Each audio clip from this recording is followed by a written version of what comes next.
919. You're listening to 919.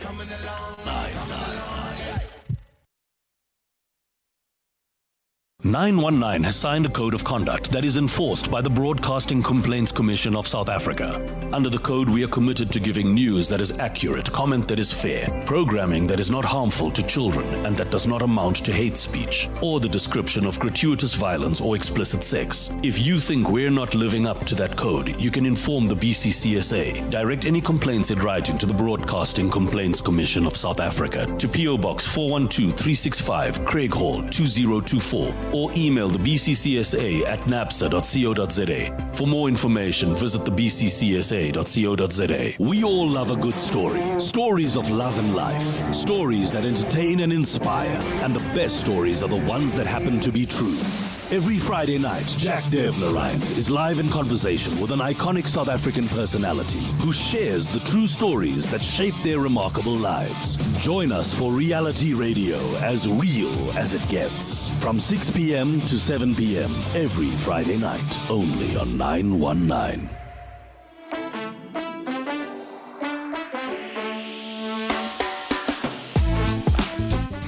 Hey everyone, happy Friday. My name is Jack Devnarain. This is 919 and you're listening to Reality Radio. It's as real as it gets every Friday night when we have a guest live in studio and we talk about the incredible stories that shaped their remarkable lives. Tonight, what a pleasure to have a real activist in studio as my special guest.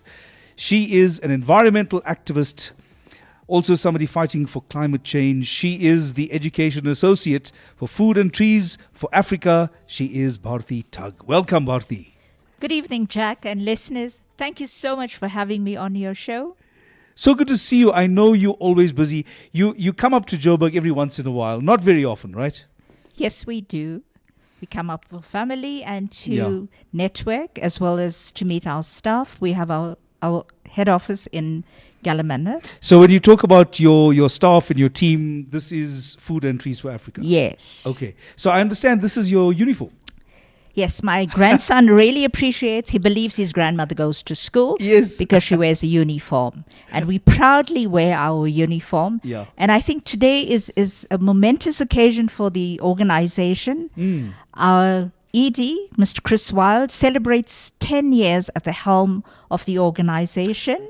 Wonderful. Congratulations to him. Yes, and Chris has led with distinction, purpose, and vision as well. Well, that's amazing. And I mean, this is a non-governmental organization that's in existence for how long now?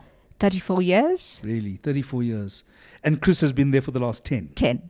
Chris started in the trenches, as it were. Yeah. He was a facilitator, has come through the rungs, and now he's leading with dignity and purpose. You know, this is so typical of you. You know, I make you my special guest. You come to my radio show and you start talking about somebody else.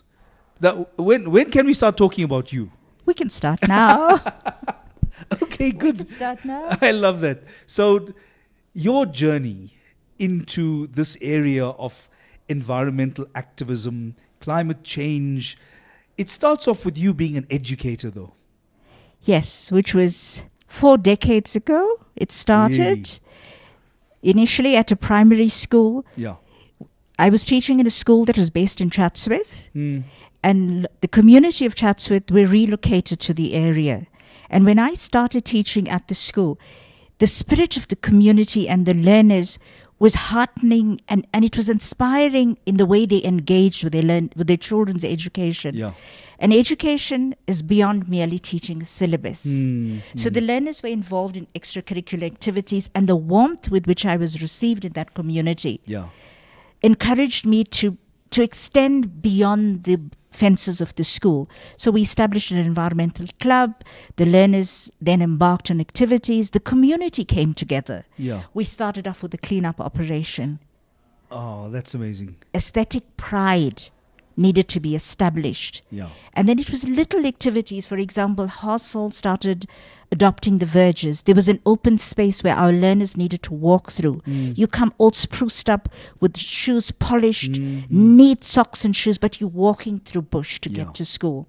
So together with the community, we cleaned up and engaged with the municipality, and we created an open space and a park, which is still existing 40 Still years there. later.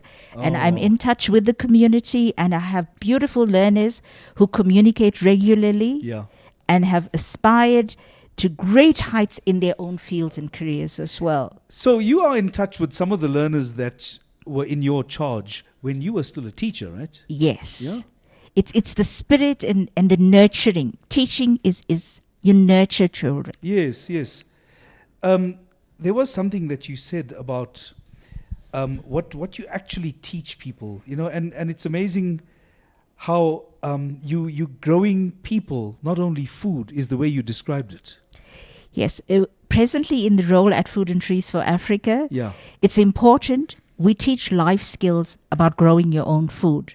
But in the process of teaching people to grow food, it's their self-confidence, their self-worth, and their self-esteem grows, because it's not, our programs are not a hand-out mentality. Yeah. It's a hand-up, where the training empowers you to become self-reliant. So you grow your food. You have nourishment for your children. You have excess that you sell. Yeah. You have enough to share. Yes. So it's the growth of people. It's a shift in the way people are starting to think. Yeah, yeah. It expands beyond just a food patch.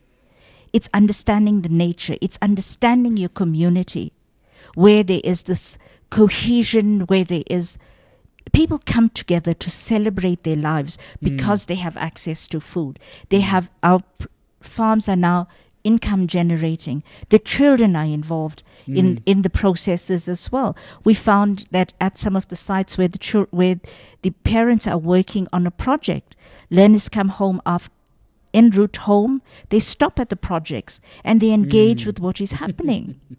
Did you find a natural fit then? Because there you were in Chatsworth, you were a primary school teacher. What were you teaching, by the way? Maths and science. Maths and science, right. I should have guessed. So maths and science teacher, engaged with the kids. You have extracurricular projects where you are engaging with your environment and you are helping to clean up certain things. You're getting people involved and you're getting their hands into it, right? Yes, it was very hands-on. It was like a natural transition. Yeah. Our children are being educated. The borders of the school needs to be maintained. Our households are now creating a better environment outside the home. And then it went on to food production as well. The households, remember, have very little access to space. Right. So we started a concept of a square foot garden. Oh, really? Where you can produce adequate food for a family of 5. Really? You've got your cabbages, your carrots, and your Yeah. lettuce, and your brinjals, and your chilies, all well within the system in which they had access to. Where then did you make the transition, or at which point did you come across Food and Trees for Africa and you felt as if it was time to change direction in life? I was a volunteer initially, and when I was teaching in the primary school, Food and Trees for Africa had a program that was targeted at learners, school-going children. It was called the EduPlant program. So initially, the school at which I was teaching, the school was a participant. Yeah. And we went through the system. So I'm actually the oldest person in the organization, associated with the organization. Oh, wow. And when I used to come up to Johannesburg with learners from Chatsworth to participate in the national competition, it was the most valuable life's lessons, where you had youngsters who were being nurtured to understand where the value of the food, where does your food come from? Yeah, yeah, And taking care of the environment. yeah. That was the override for me. And I taught for 15 years in the mainstream and then had an opportunity to work with special needs learners. Marginalized, often forgotten. And in the in this special needs space, there was an opportunity to develop curriculum for learners other than self-help skills. And I was fortunate to teach children that had multiple disabilities, which included moderate to mild learning disabilities. That is autistic. incredible, because it is a story that is a whole world on its own. the fact that you are working with children with special needs, developing a curriculum that goes with that is incredible. I'm going to pick that up after we take a short break. This is 919 Reality Radio on a Friday night, talking to Bharathi Tugh. Reality Radio. As real as it gets. Craving a burger with attitude? The hot chili lovers from Burger King is flame grilled to perfection with a spicy salsa made with Tabasco sauce and crispy onions, all on a chili bun. Bold flavors, fresh ingredients. Grab yours today at Burger King. We all love a good story. Stories of love and life. Stories that entertain and inspire. And the best stories are the ones that happen to be true. Every Friday night, Jack Devnarain is live in conversation with an iconic South African personality who shares the true stories that shape their remarkable lives. Join us for Reality Radio, as real as it gets. From 6 p.m. to 7 p.m. every Friday night, only on 919.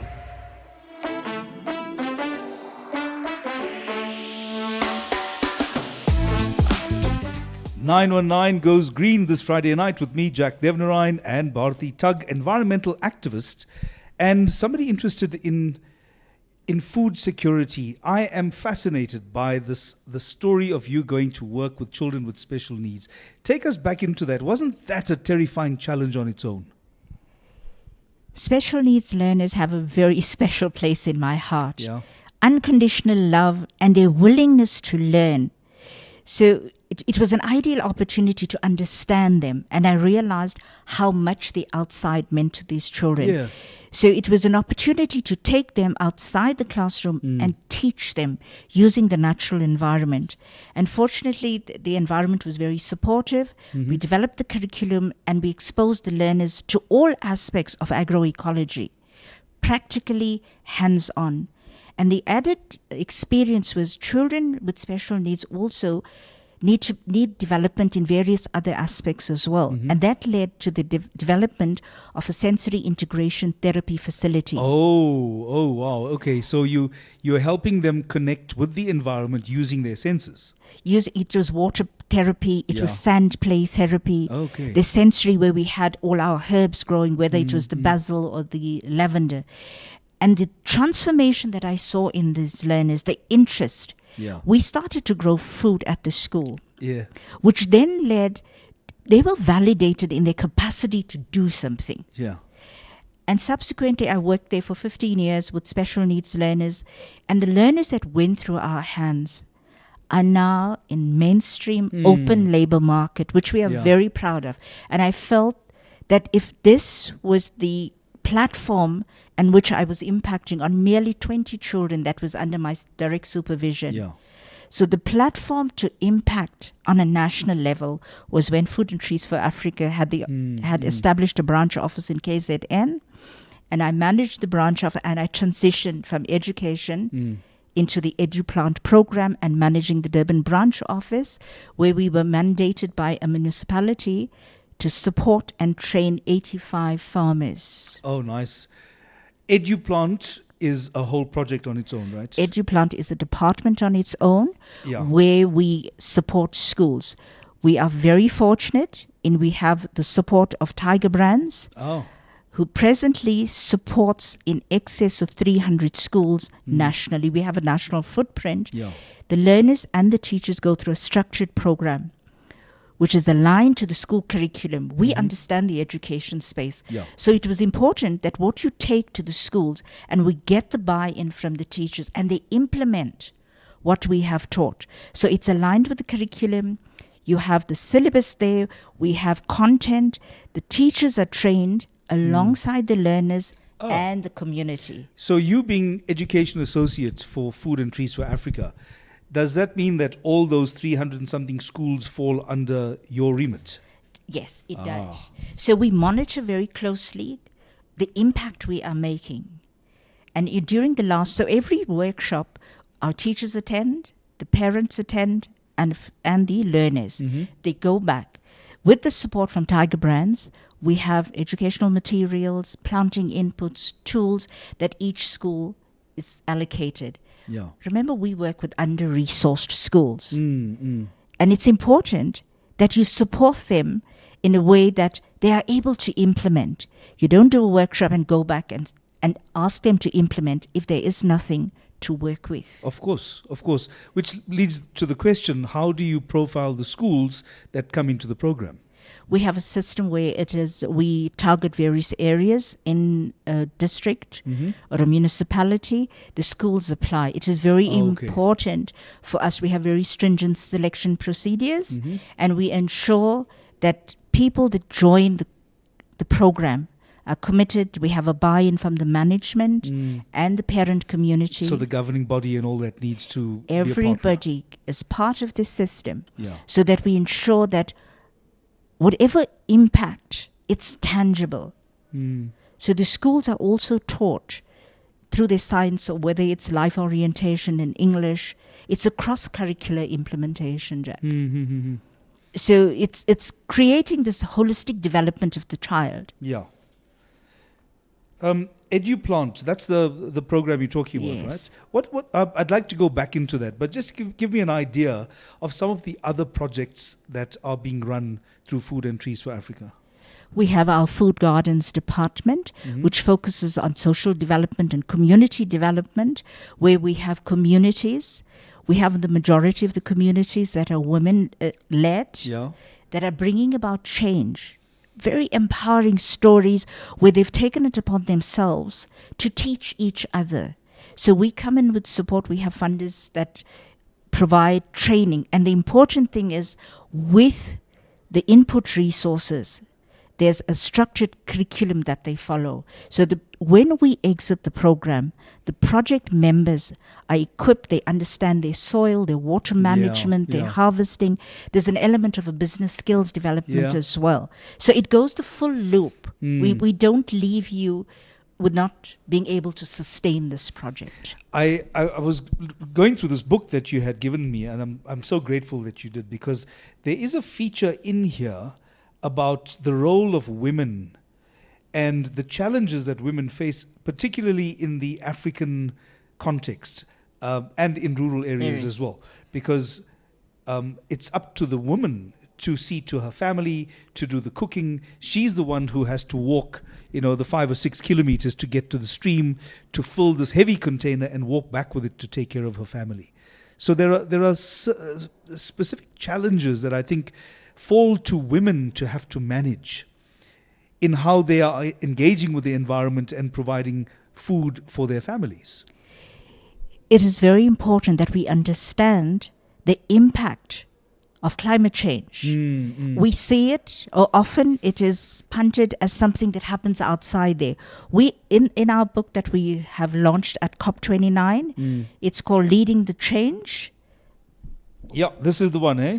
So I'm just going to hold it up here because I found some wonderful little pieces, and I do want to read something from here a little bit later on, but it's an absolute marvelous piece of resource that I hope it just sells out. It's creating this awareness. Climate change is not in some foreign land. We are experiencing it on a daily basis here. Our project members or people that have told their stories here, it's the social ills, it's domestic violence, because the women have to leave earlier to fetch water from a water source that is drying up because of the unprecedented droughts, followed by flooding. And it is the responsibility of the women to take care of the children. They're living on a floodplain. So if they don't understand what is happening, and that is some of the education that filters in at grassroots levels as well. I love that. Let's just talk about some of the education that you provide, because you mentioned that you are not only giving them the skills that they need to keep a beautiful garden thriving, but you're also giving them the skills in order to harvest that and then to take it to market and then derive the financial benefit from that, and also to create preserves out of it. So you've expanded its lifespan. It is important that when the gardens start to flourish, there must be an element of entrepreneurship as well. Right. unemployment is massive in the country. So it's not just waiting for an opportunity to be employed. It's let's employ ourselves. Yes, So yes. we're having the value adding that is part of the training. We're doing it at our schools. And it's not simply just bottling. It's the branding. It's the marketing. It's what is your price point. Yeah. So learners are taught these skills. What is your profit margin? It Yeah. comes into the life orientation and your accounting skills as well. Right. So it's I love that. So it's fully integrated into the existing school curriculum. it is. Yeah. And you get the children to think of these opportunities. You don't have to wait. A grade 7 learner Yeah. is understanding if I've harvested 10 kilos of carrots, I've supplied some to the nutrition program at the school to add value to the plate. But I also have some that I could bottle. And then you have the creative skills coming in because you're designing a label. I love that. Yes. Jack, the implications and the importance of what we're doing is far beyond merely teaching children to grow food. No, I see that. And you know what's the funniest thing, though? You take me back to my school days. In primary school, early high school years, there was always this thing about, there's the owner of the corner shop, and he needs to cost this product that he's selling, or he's selling sweets, and then he needs to find the best, lowest possible cost in order to maximize profit.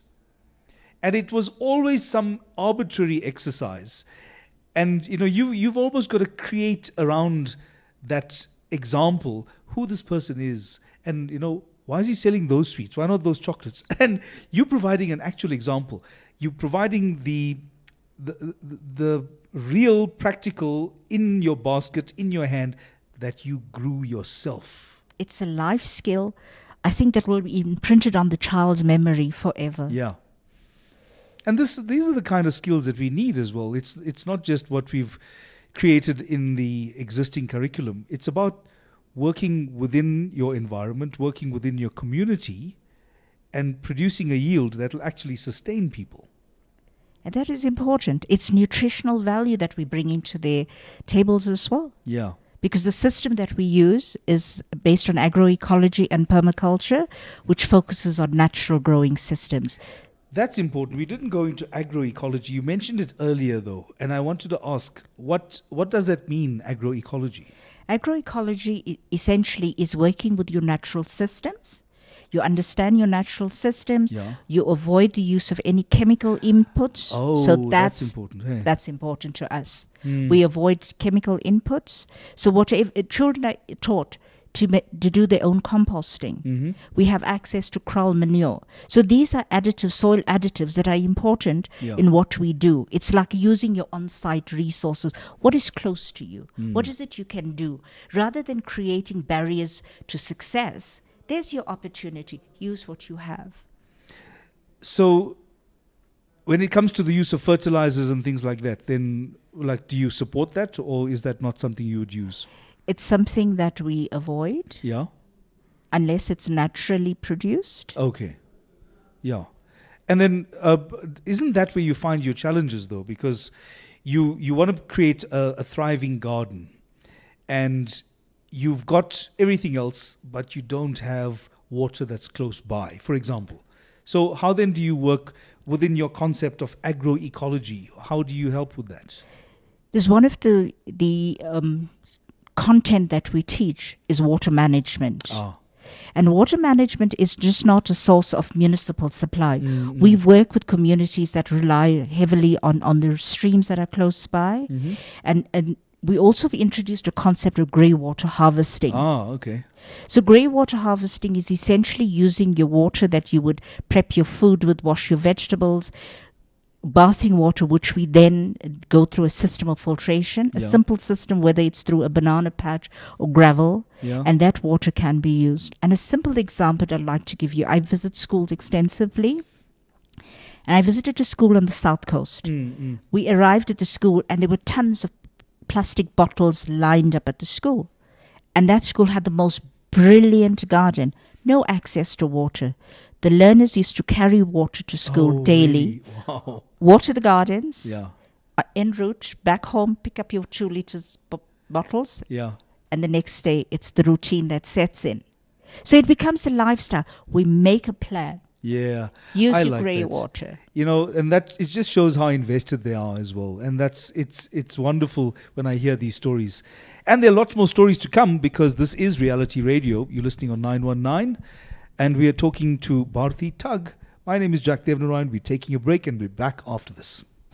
South Africa, this is a moment you won't want to miss. Join us on 919 FM for the first ever CSI conference happening live this Wednesday, November the 20th. It's 3 hours of inspiring conversation with the nation's top social impact leaders and groundbreaking CSI brands who are reshaping our future. And if you want to be part of it, tune into 919 FM and let's build a better South Africa together. That's Wednesday, November the 20th. Don't miss out. 919 has signed a code of conduct that is enforced by the Broadcasting Complaints Commission of South Africa.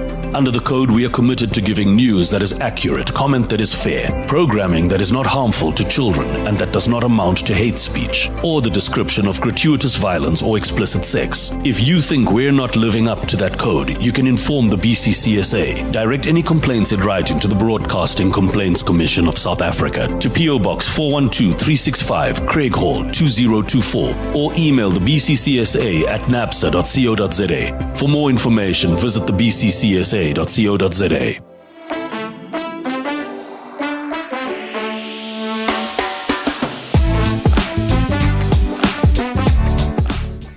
And we're back. It is Reality Radio on a Friday night with me, Jack Devnarain, in conversation tonight with Bharathi Tugh. I'm going to read from this wonderful book that you guys have produced. When does the book, is it for sale or does it become available, accessible? Where? It will become accessible shortly. We are launching this at the COP29. Fantastic. All right, good news, good news. This is something that I read. It really caught my eye and I want to just go through it with you. It's by a poet or a contributor named Ngwa Niba. It's called The Fortress. Negligence and greed, the enemies, have succeeded in every way to kill the core of our very existence. The Congo Basin forest, a giant carbon sink, is now in a desolate state of abandon, entrenched by man's love for its resources. Once it stood like a giant fortress, sheltering and providing for every being. Lo, its wings have been clipped. Communities, tree and wildlife species have been swallowed in the murk. The environment is in an endless sea of tears. Now that we know we are dying, with every tear the environment drops.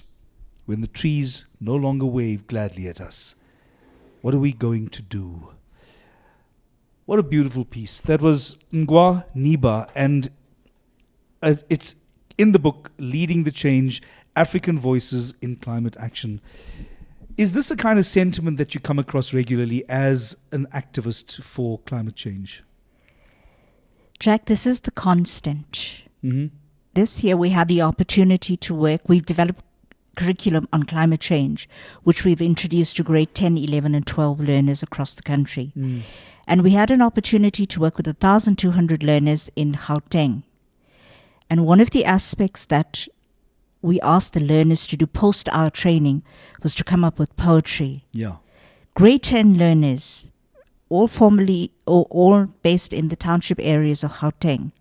Brilliant gems, and the sentiments are exactly the same. Whether it's walking through a dust bowl to school, whether going close to day zero with water. So these are things that are resonating with the souls of the youngsters. And we are trying to bridge the gap and create critical thinking around the concept of climate change. Yeah. Often people find it a difficult concept to understand, but we have brought it to a level where our children are exposed to the science behind climate change, how it impacts directly at local level, and the importance of them understanding the phenomenon of climate change, the crisis, and what is the opportunity for mitigation strategies. Of course, yeah. And it's coming from the children that we are working with. I think, you raise an important point about critical thinking skills, and I'm amazed that you have successfully woven this into the curriculum. Before we talk a bit about that, I'd just like to touch on the fact that this is a poem. And as you say, there are people, kids, learners, who care so deeply about this that they are moved to express themselves through some artistic expression so that they can describe what it feels like to work, live, be within this environment. I think the book describes it as activism. Yes. Which is something I actually heard from Kumi Naidu. Yes, Kumi Naidu. Yeah, and he describes it so beautifully, and it's such a powerful personal project. So can you just take me through some of the ways in which learners have engaged with activism? Part of the program that we do is the creative writing aspect. Okay. There's one aspect where we ask them to come up with posters. Yeah. Then the African Climate Reality Project, which is hosted by Food and Trees for Africa, has these beautiful murals that have been painted in Gauteng. Oh, really? Yeah. And then we have some of the artwork in the book as well. Yeah. And other than them understanding that, there's the aspect of mitigation. So we've added on the food security aspect in terms of the climate change as well. So when these projects are run at schools, the learners have an opportunity to plant trees, to even set up vegetable gardens. Yeah. I like the idea. Let's go into that then. You're talking about mitigation, and if you're talking about mitigation of environmental destruction, you know that there are those elements that have been trying for years now. It's an entire lobby group that's trying to underplay the effects of industrialization on the environment. And this is when we especially need critical thinking skills, so that you can separate the myth from the reality, so that you can see for yourself, you can measure for yourself the environmental degradation that affects us all. How have you introduced critical thinking to help people to see the truth from the agenda of the lobbyists?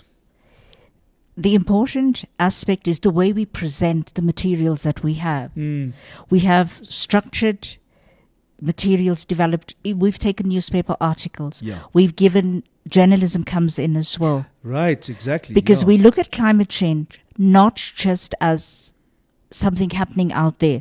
We've introduced climate change through various lenses. One is journalism. Very importantly, what is critical, true journalism, to distinguish between fake news and what is good news, real news. And learners are presented with examples of, read the article. Do you think this is fake news? It's comprehension skills that come in. Yes, again, of course. And then we're looking at it through civil society. One of the other lenses we present climate change is through civil society, gender, which is important, and community, youth. Absolutely. And so you have this opportunity to look at climate change not just on a tunnel vision. Because these are the 5 lenses that we've presented, it creates a sense of awareness. You take what you understand and look at your exact situation where you are. For example, we also have some docu-series that we have filmed locally. Okay. So it's not outside. It's not sitting in some American land somewhere in the north. It's right here. Whether it's in Cape Town, whether it's in the Durban South Basin, or whether it's in the deep rural areas of KZN. These are important narratives to share. It's related. It's right here in front of us. We are experiencing it on a daily basis. So it's something that we need to take stock of. We stand up and we observe, understand, and act. I can imagine that it always needs action. That's part of lobbying as well. Part of your the work that you do in mobilizing support and making sure that the curriculum survives and thrives.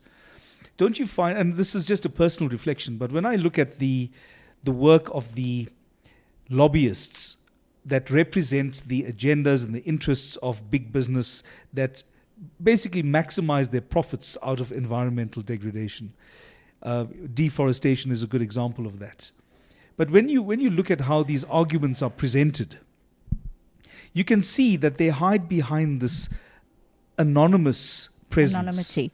Yeah, the anonymity for them is where they present their arguments at a distance so that you never really identify who is saying this.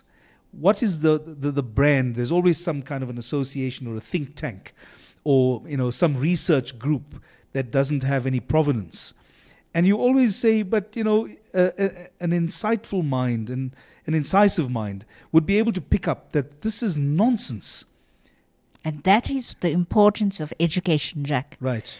And we capture the learners at a young age. Mm-hmm. We give them the opportunity to read. Comprehension skills come out in our training as well. The ability to assess, is this right? Yeah. What are we being fed? We must be able to distinguish what is absolutely right, what is impacting on the individual. Yes, yes. What are some of the other skills that come into it then? Because you've given them the hard skills, including some of the soft skills that come into marketing of my product that I've made at home or at school. And then you also added that there's a business element to it as well, where what does it mean to take this product into the marketplace? So those skills also come into it. And what happens at that from there onwards? Suppose they are taken to a training which is called our business box training, which is absolutely detailed. It starts from the point of inception of your business. Yeah. What is your business model? There's exercises on market research. Who's your competition in the area? Yeah. And we have opportunities where there are gate sales. There are spaza shops on the road. There's opportunities to take it down one of your other retailers. Yeah. And it's the whole system where you need to value. We also do an aspect of grading your products. Yeah. So you grade your vegetables and where are you? So these are important skills. It's not just growing the food. What is it I need to do to ensure it's sustainable, it's income generation? I don't know how much you enjoy current affairs, but certainly a story that I'm following with great interest is the spaza shops, those that are distributing food stuff that is contaminated by agricultural toxins and fertilizers. And that is simply the top of our agenda right now in South Africa. And we've also got to conscientize our learners and people involved in all your programs into how to make sure that there's safety in the way that the food is being made, stored, and sold.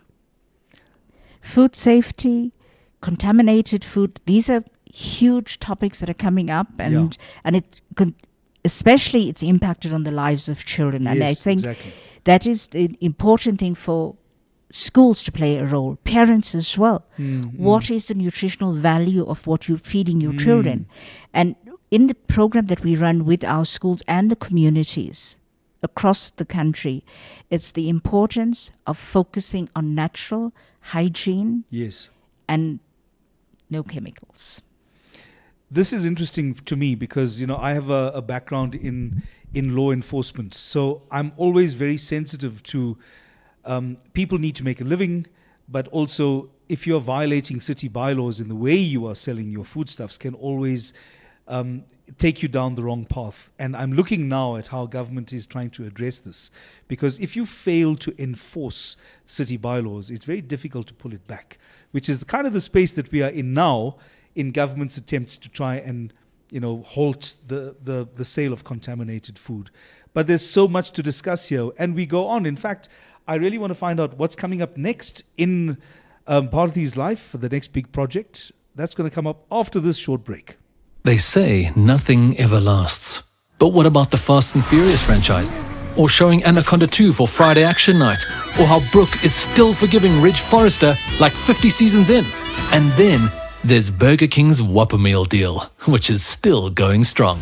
So get your hands on 2 flame-grilled Whoppers topped with the freshest ingredients, plus 2 portions of crispy golden fries and 2 bottomless drinks for only 130 Rand. Only at Burger King, where good things do last. We all love a good story. Stories of love and life. Stories that entertain and inspire. And the best stories are the ones that happen to be true. Every Friday night, Jack Devnarain is live in conversation with an iconic South African personality who shares the true stories that shape their remarkable lives. Join us for Reality Radio, as real as it gets. From 6 p.m. to 7 p.m. every Friday night, only on 919.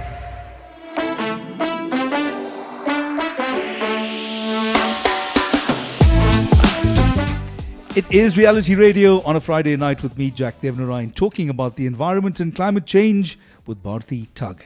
Bharathi, we mentioned the role of journalism, and I'm going to refer to this amazing book once again. I picked up an incredible quote by Kevin Bloom, a contributor to Daily Maverick from Johannesburg, and he's quoted as saying here, "All journalism is climate journalism. This is the ultimate lens. Our politics, our economics, and our cultural disagreements all take place within this framework." That is such a profound insight. I just thought I had to share that with you.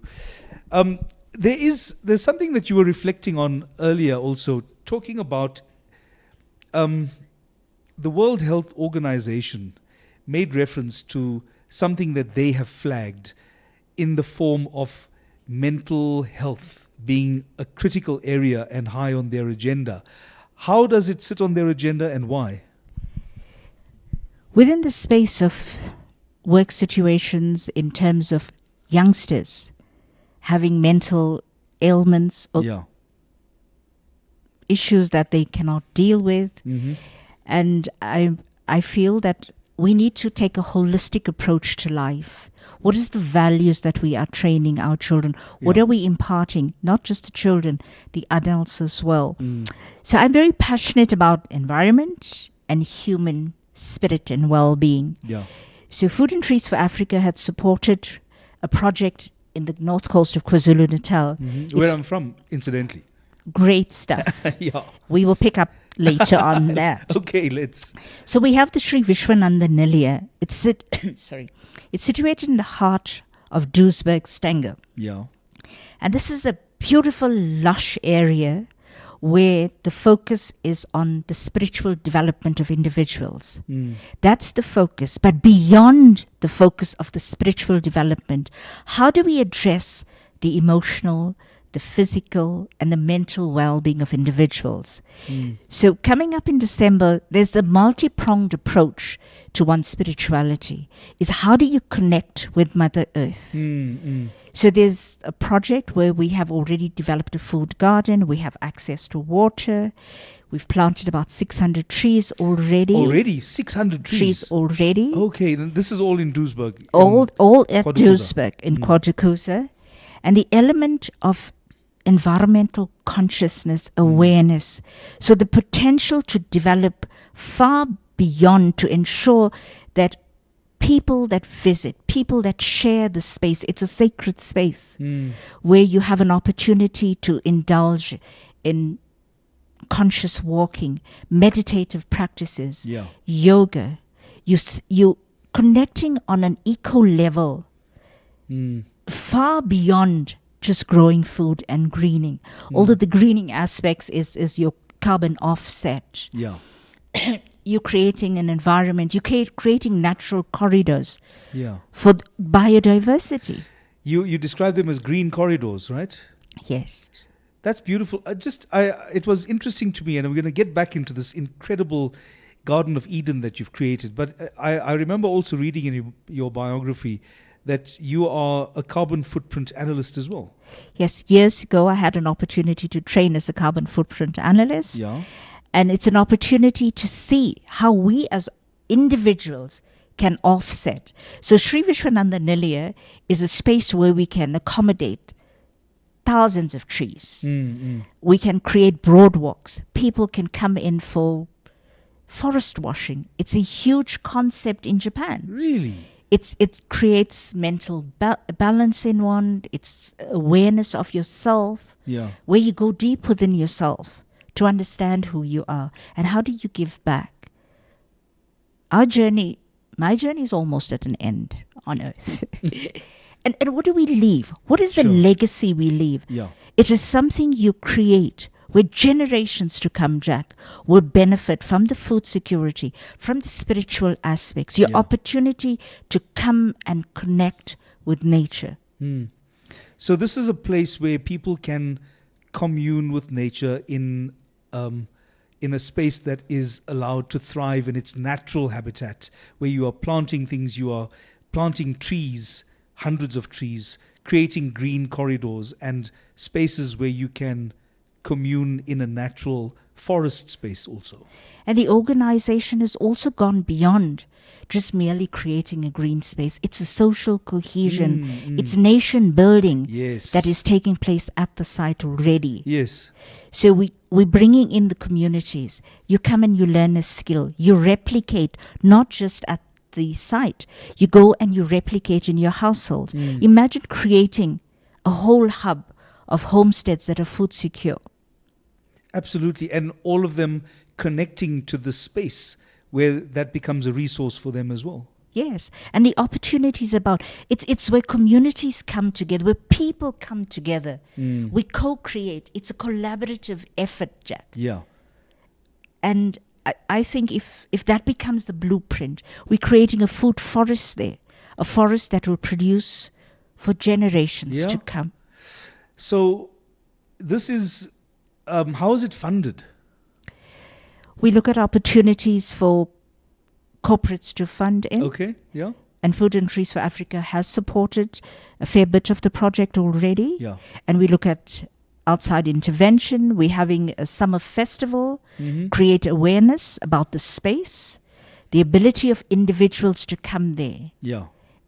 And lend your service. So communities can be involved on a voluntary basis? Yes. Okay. So what would you like them to participate in? What would you ask them to do? What's most needed? They can come into the space. First, you experience the space for your own personal well-being. I always believe you come in, you connect. Yeah. And your generosity will flow from what you experience at the site. I like that because there isn't an immediate expectation of, well, now that you're here, please wash this, chop that, clean that, and then put your money in the box there. That is the kind of thing that can really turn people away. Yes, we want people to, there must be a change within oneself. Yeah. And the space allows, because of the diversity, because of the tiered interventions that are taking place as well. So that allows you to come into the space if you prefer doing a conscious walk. And at the end of it, you have harvested some of the vegetables we have on site, or we hoping to harvest fruit, an abundance of fruit in a few years' time. Yeah. You're welcome to harvest. I love that. So are you still in a planting phase? We're still in a planting phase. So what would your experience be, Jack? I would love to visit because, as I said, I'm from the area.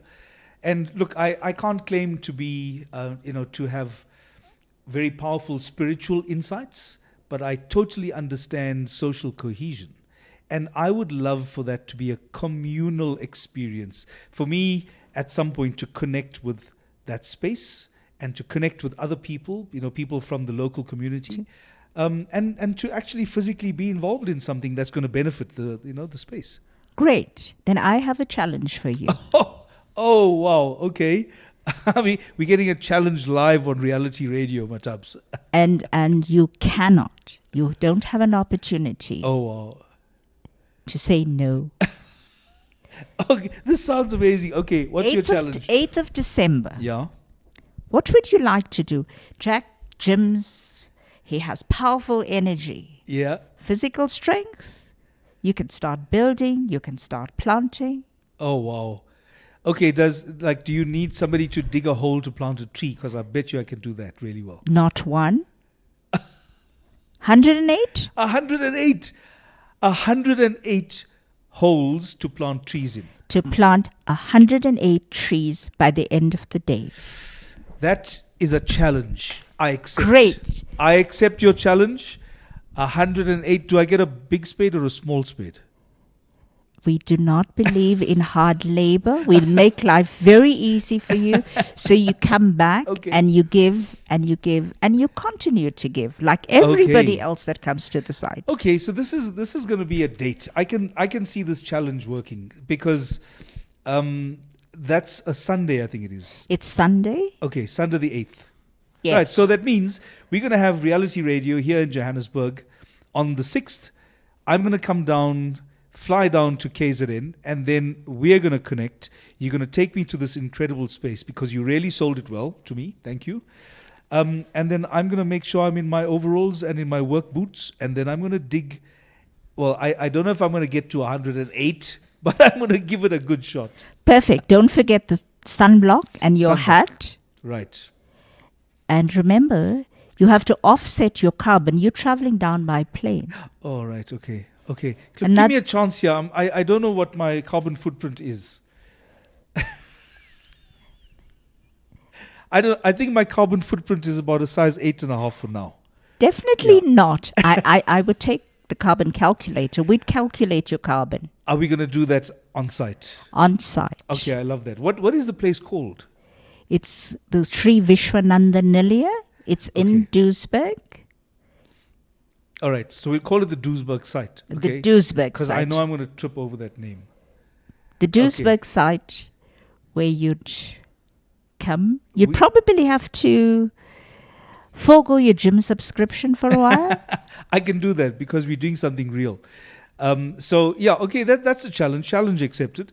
I'm going to be coming down on Sunday, the 8th of December, to the Duisburg site. I'm going to be digging a lot of the 108 holes that are required in order for the tree planting project to continue on site. So, an open invitation to all my friends listening right now that if you are in the area, in the greater Durban area, in the Kwadukuza region, come and join us. And I'll even let you monitor my work while measuring my carbon footprint. How's that? Perfect, Jack. Perfect. And we'd love to see all Jack's friends on site. This is going to be really exciting. I would love to do this. Looking forward to it, Jack. So tell me what else is going on that site, because you described, what you described to me, or the vision I'm having in my head now is a place of, it's almost like a sanctuary. We're looking at creating a wellbeing sanctuary. Yeah. So they will have an opportunity to come. There will be food at some point where we are planning these. This is very much in the developmental stages. Yeah. But we're looking at incremental changes on the site. Eventually, we would have, with the ashram, all the associated activities, a meditation zone, your conscious walking paths, your forest bathing, access to abundant food. Yeah. Possibly other industries to thrive there as well. That's lovely. Okay, so I have a concern also because I'm born Hindu, but I'm a non-practicing Hindu. So is that going to be an obstacle to me appreciating the space to its fullness? Because I also can't imagine a space like this being exclusive to any particular community, culture, religion, or language group. No, it's open to everyone. Good. Because you have an opportunity, like I mentioned previously, to be who you are in the space. Well, on that Sunday, I will be one with my spade. Perfect. Jack with his spade. Or Jack of Spades, maybe. Or Jack of Spades. Jack of Spades. I love it. That sounds amazing. It is a wonderful challenge. And you and I are going to pick this up after the show, but I'm looking forward to it. Thank you, Jack. And to participate. And it's been an incredible hour. You are an incredible person. Congratulations on the work that you and Food and Trees for Africa. Food and Trees for Africa, as you have on your school uniform. Amazing work. A wonderful team of people just empowering youngsters, the environment, and leading the good fight against climate change. So that's it for Reality Radio. My name is Jack Devnarain. Thank you so much to Bharathi Tugh. You have a wonderful weekend. We're going to see you the next Friday when we join you again for Reality Radio. Thank you so much for joining us.